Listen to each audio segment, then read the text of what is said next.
noi oggi aprire a Camisano è una gioia, era da tanto tempo che volevamo essere presenti qui a Camisano, finalmente ci siamo riusciti.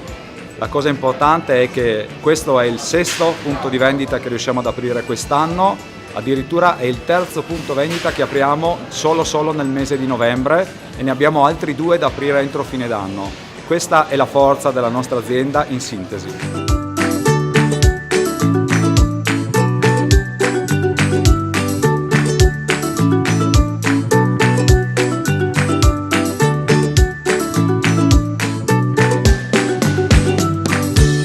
Il messaggio che ho dato ai ragazzi è che dobbiamo avere una forza, dobbiamo essere uniti, fare un gruppo e soprattutto il sorriso. La nostra clientela deve essere trattata esclusivamente con i guanti bianchi, dico sempre a loro, sempre il sorriso tra di noi e unione ovviamente. È emozionante, c'è adrenalinica, cioè è una cosa da giorni stiamo preparando, i ragazzi sono stati bravi perché io magari sono un po' già nell'azienda da anni e quindi questa esperienza l'ho già vissuta, ma ogni volta è nuova, ogni volta c'è un'emozione diversa, questa volta ancora di più, sempre di più e spero di continuare così con questa bellissima e forte e grande azienda.